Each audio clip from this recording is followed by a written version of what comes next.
High-level basketball game. We did a lot of things that I thought we needed to do to have a chance to come in here and win, and the second chance points ended up being the difference. I think everything else was probably in our favor, but especially late when we decided to go zone to try to break their rhythm a little bit. I thought we got them to miss, but just ended up with a bad matchup. It seemed like where the ball bounced, we had a guard on Nunji trying to get him off there, and they were able to punish us with that. Questions? After a game like this that can go either way, a high-level game, as you said, what is your message to your team after the game? Do you talk about the things they didn't do, you talk about the things they did do? What's kind of the feeling right now in the locker room there? I mean, we're obviously close, and we've played a killer schedule here. The 4 road games we played this year against teams that are in the top 25, and with the exception of the game at Marquette, which kind of got away from us the last 10 minutes. We've had opportunities in the last 5 or 6 minutes to have a chance to win the game, and we just haven't been able to finish. And it takes incredible focus and alertness to come into an environment like this and win. You just you can't relax for a second, and fatigue certainly was a factor, I think, for both teams, because it was a really high-paced game. And I think we got some things that probably you don't get against Xavier usually, because they were a little tired, and they got a few things against us because we were a little fatigued. And it's just fighting through that stuff and being able to cover somebody up when somebody makes a mistake. But like I said, it was a heck of a game, and certainly proud of the way our guys played.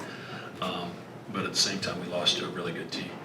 Coach, you early on in this game, I think, had a 28-12 advantage in the paint. How significant was that in terms of trying to establish some kind of control on the road?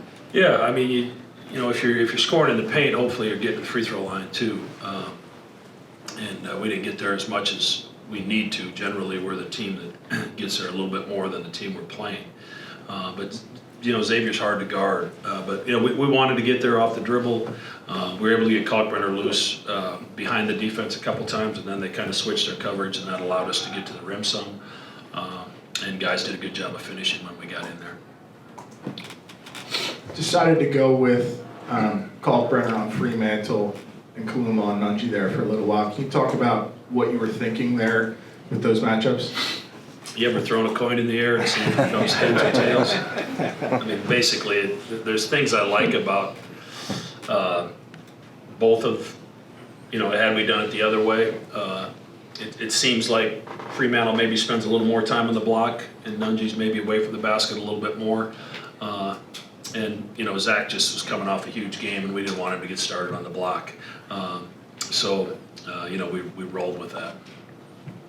How much has Sule Boone changed what Xavier is this year? Yeah, I mean, I can't imagine a better fit for, the guys that they have returning. Obviously, they've got some veteran guys that have played a lot of basketball, and Sule falls into that category too. But, he plays with great pace. He can shoot the three, and obviously, he got to his mid-range some tonight and hurt us there as well. But he's a really good player, and when you surround him with those 4 guys, he's on the floor. And then, I thought Hunter and Claude came in and did a good job as well. But, he's a very talented young player, or very talented player. After that losing stretch, Coach, 6 in a row and then win 3 and now lose 2, what signs are you seeing from your team that you guys are moving forward in the right direction? Well, not many teams are going to win in Stores, and not many teams are going to win in Cincinnati. But darn, we were close. We took the lead in the second half at UConn. You guys saw how good they were last week. And this is a very difficult place to play. And we had a situation in a 2-point game where we got a chance to take the lead or tie it in the last 20 seconds. You'd probably take that, but unfortunately we didn't get a shot at the basket. But it's been a tough stretch, and we got Providence, who's won 9 in a row, coming to our place Saturday, so we don't have a lot of time to feel sorry for ourselves. 2 more for Coach. There might have been a little bit of noise before the season about the Big East being down this year. I think the conference has responded accordingly. What do you make of the layout of the land this year? Yeah, it's to me, it's always really good. There's so many hard places to play, and there's always a few surprises. I don't think people thought Providence would quite be as good as they are at this point, and probably not Marquette either, and they're off to great starts. And obviously, we've hit some bumps in the road that we're going to have to fight through if we want to get ourselves back to where we need to be. But the league's good because there's so many good coaches and so many good venues to play in. So it's tough to get a night off. The stretch we've been through has been very difficult, but we've got to try to strap it up on Saturday and get ready.